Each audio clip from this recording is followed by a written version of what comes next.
तो एक बार फिर से आप सभी का स्वागत है आपके अपने YouTube चैनल मैथ मसाला पर। दोस्तों, आज हम एक नए टॉपिक जिसका नाम है पादप हार्मोन के साथ उपस्थित है। आज हम समझेंगे कि पादप हार्मोन क्या होता है और यह कितने प्रकार का होता है। ठीक है, और इसमें ये भी समझेंगे कि हार्मोन्स के कौन कौन से कार्य हैं, ये भी हम समझने का प्रयास करेंगे।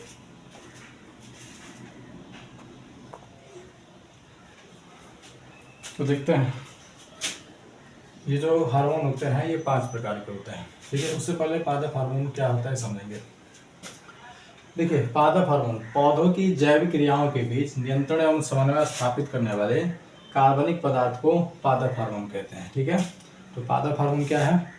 यह जो है जैविक क्रियाओं के बीच नियंत्रण एवं समन्वय स्थापित करने वाला कार्बनिक पदार्थ है। ठीक है, ये हार्मोन बहुत अल्प मात्रा में पेड़ पौधों में स्रावित होकर के उसके वृद्धि को नियंत्रित करता है। ठीक है, साथ साथ फलों को पकाने में, लंबाई चौड़ाई बढ़ाने में, साथ साथ पत्तों को झाड़ने में मदद करता है। ठीक है, तो ध्यान रखिएगा कि पादप हार्मोन क्या है? एक कार्बनिक पदार्थ है जो जैविक क्रियाओं के बीच नियंत्रण एवं समन्वय स्थापित करता है। किसमें?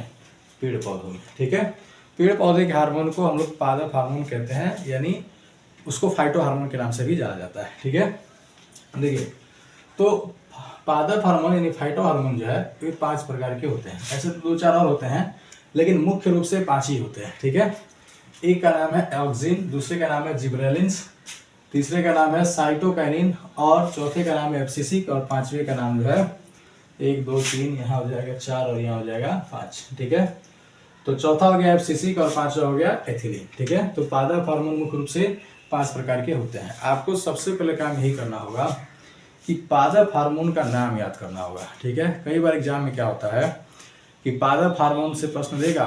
ठीक है, कि निम्नलिखित में से पहचानिए कौन पादप हार्मोन है। उसमें से एक जो है मानव हार्मोन दे देगा, और इसको हम लोग जब याद नहीं करके जाते हैं तो मानव हार्मोन को भी पादप हार्मोन मान करके टिक कर देते हैं। ठीक है, तो हम लोग को सबसे पहले काम यही करना होगा कि हार्मोन ये जो 5 प्रकार के हैं इसका नाम याद रखना है।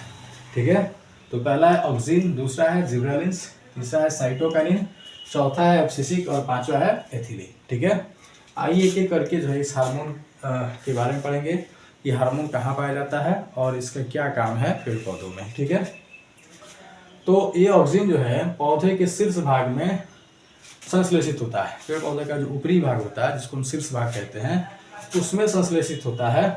ठीक है ना, और ये कोशिका विभाजन एवं दीर्घन में सहायक होता है। ये कोशिका को बड़ा भी करता है, कोशिका का विभाजन भी करता है, यानी ये कोशिका 2 भाग में बढ़ जाती है, उसको विभाजन कहते हैं। ठीक है, तो कोशिका विभाजन में भी एवं दीर्घन दोनों में सहायता करता है। ठीक है, अब जो कोशिका में विभाजन होगा और दीर्घन होगा, यानी कोशिका की लंबाई बढ़ेगी, चौड़ाई बढ़ेगी, या उसकी संख्या 1 से 2 होगी, तो पेड़ पौधों में वृद्धि होना तय है। ठीक है, यानी पेड़ पौधों का आकार जो है पहले की तुलना में बढ़ जाएगा। ठीक है, तो कोशिका विभाजन एवं दीर्घन में सहायक होता है, और इससे पेड़ पौधे की तने की लंबाई में वृद्धि होती है।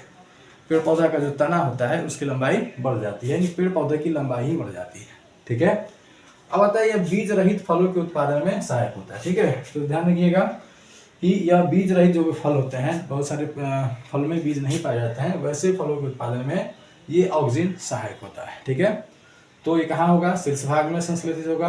इसका काम क्या होगा? कोशिका विभाजन और दीर्घन में सहायक भी होगा, और साथ साथ इससे पेड़ पौधे की लंबाई भी बढ़ेगी। ठीक है, अब आता है जिबरेलिन्स। देखिए, जिबरेलिन्स जो है एक जिब्रेलिक अम्ल होता है। ये भी कार्बनिक हार्मोन है, इसमें भी कार्बनिक पदार्थ होता है, और साथ साथ ये अम्ल है।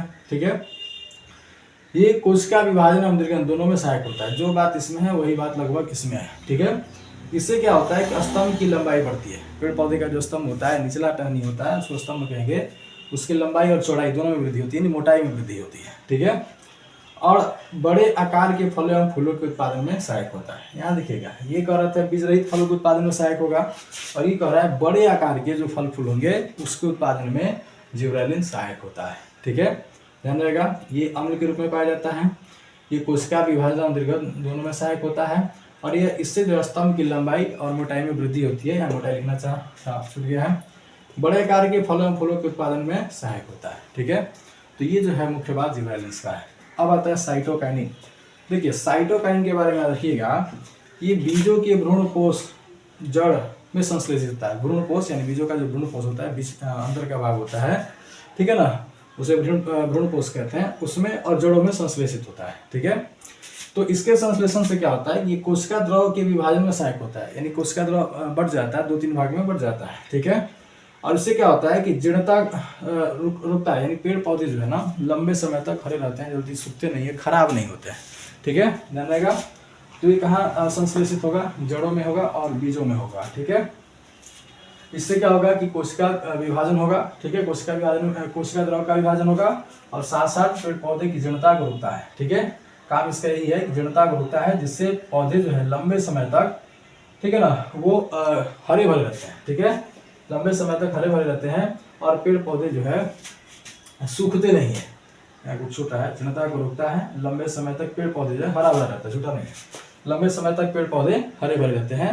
कि खास तौर पे जो साग सब्जियां होता है और फल होता है उसमें ज़्यादा मात्रा में पाया जाता है। ठीक है, जिससे आप देखे होंगे कि बाजार में बिकने वाला सब्जी है वो 2-3 दिन तक एकदम हरा भरा लगता है। ठीक है, तो उस हरे भरे रखने के में योगदान किसका है? तो साइटोकाइनिन का है। ठीक है, अब बाहर के मार्केटों में देखिएगा, जैसे दिल्ली मुंबई या बड़े शहरों के मार्केट में देखिएगा, तो वहाँ की जो सब्जियाँ हैं, फल हैं, काफ़ी ताज़ा दिखते हैं। क्यों? क्योंकि वो जो है वो क्या करते हैं, साइटोकाइनिन नामक हार्मोन का जो बाहर से संश्लेषित हो जाता है, केमिकल के रूप में पाया जाता है, तो उसका वो छिड़काव कर देते हैं। ठीक है, जिससे क्या होता है कि 2-4-5 दिन का भी सब्जी होगा, उसके छिड़काव से वो हरा भरा दिखता है। ठीक है, क्योंकि उसके क्लोरोफिल को लंबे समय तक नष्ट होने नहीं देता है।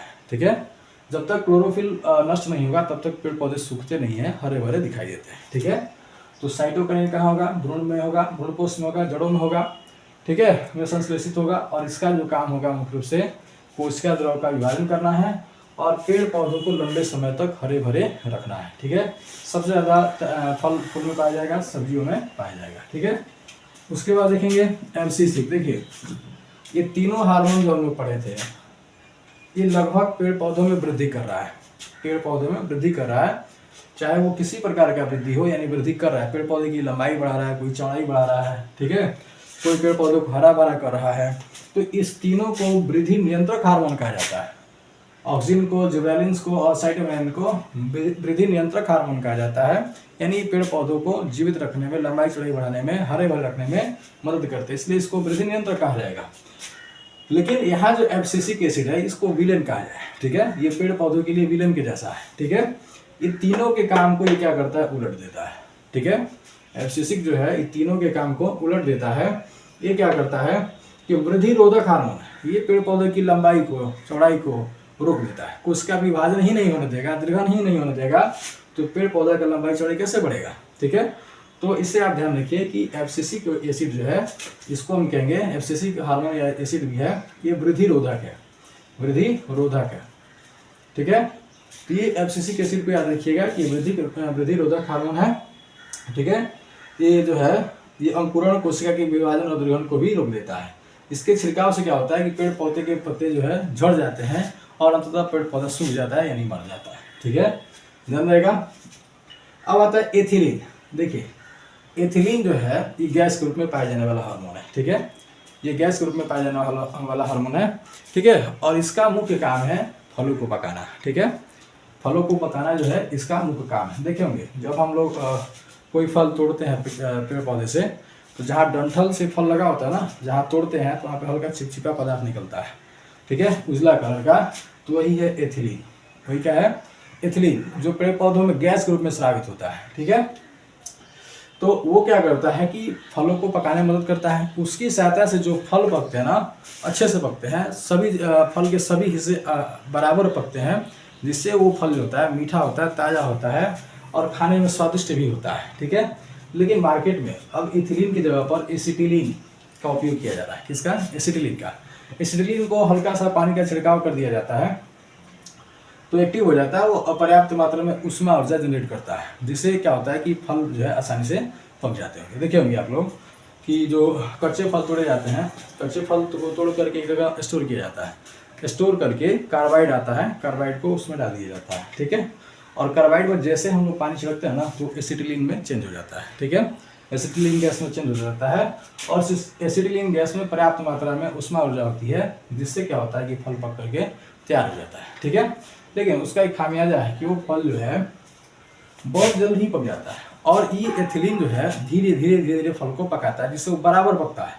और एसिटिलीन से क्या होता है कि बहुत तेजी से पकता है, लेकिन फल का पूरा भाग बराबर नहीं पका रहता है, जिससे क्या होता है कि वो फल स्वास्थ्य के लिए हानिकारक होता है, उतना स्वादिष्ट नहीं होता है जितना एथिलीन से पके हुए फल होते हैं। ठीक है, तो ध्यान रखिएगा कि एथिलीन का नाम क्या है। एथिलीन जो है गैस के रूप में पाया जाने वाला हार्मोन है, इसको फल पकाने वाला हार्मोन कहेंगे। ठीक है, और ये पेड़ पौधे के सभी भाग में संश्लेषित होता है, पत्तों में भी, टहनियों में भी, जड़ों में भी। ठीक है, लगभग सभी भागों में संश्लेषित होता है, ध्यान रहेगा। एथिलीन फल पकाने वाला हार्मोन और साथ साथ एक गैस के रूप में पाया जाने वाला हार्मोन है, ये इसका मुख्य बात है। ठीक है, एमसीसी क्या है, वृद्धिरोधक हार्मोन है। बाकी ये तीनों जो है ऑक्सीन, जिबरेलिन और साइटोकाइनिन वृद्धि नियंत्रक हार्मोन है। ठीक है, जिसमें आप देखे थे साइटोकाइनिन जो है भ्रूणकोश में और जड़ों में संश्लेषित होता है, और ये कोशिका द्रव के विभाजन में सहायक होता है, और जिसके चलते पेड़ पौधे जो है लंबे समय तक खराब नहीं होते हैं, हरे ताजे भरे रहते हैं। ठीक है, पेड़ पौधे की जीर्णता को रोकता है। जिबरेलिन्स के बारे में सुने हैं, जिबरेलिन्स जो है एक अम्ल के रूप में होता है और स्तंभ की लंबाई में वृद्धि करता है, मोटाई में वृद्धि करता है, और बड़े आकार के फलों एवं फूलों के उत्पादन में सहायक होता है। ठीक है, उसके साथ ये ऑक्सीन के बारे में सुने, ये ऑक्सीन जो है पौधे के शीर्ष भाग में संश्लेषित होता है और कोशिका विभाजन और निर्गमन में सहायक होता है, और इस विभाजन और निर्गमन से जो है पेड़ पौधे की तने की लंबाई जो है बढ़ जाती है, पेड़ पौधे की लंबाई बढ़ जाती है। ठीक है, और यह बीज रहित फलों के उत्पादन में सहायक होता है, ध्यान रहेगा।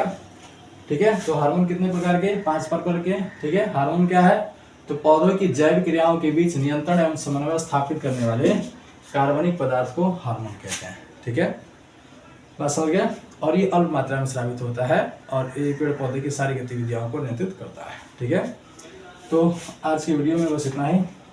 अगले वीडियो में हम जो मानव में पाए जाने वाले हार्मोन है उसके बारे में पढ़ेंगे। ठीक है, और इसको आप लोग उतार लीजिए, अच्छे से याद कर लीजिए, रिपीट कर लीजिए। ठीक है ना, किसी भी एग्जाम के पॉइंट ऑफ व्यू से बहुत ही ज़्यादा इंपॉर्टेंट है। ठीक है, अगर आपको लगता है कि ये वीडियो हेल्पफुल है, इससे आप कुछ सीखे, तो इस वीडियो को आप ज़्यादा से ज़्यादा लाइक कीजिए, चैनल को सब्सक्राइब कीजिए। अगर इसमें कोई कमी हो, दिक्कत हो, या आपको अच्छा लगता है, अगर वीडियो अच्छा बना है, तो आप इसके बारे में ज़रूर कमेंट सेक्शन में लिखिए। आज के लिए बस इतना ही, फिर अगले वीडियो में मिलते हैं, तब तक के लिए धन्यवाद, जय हिंद।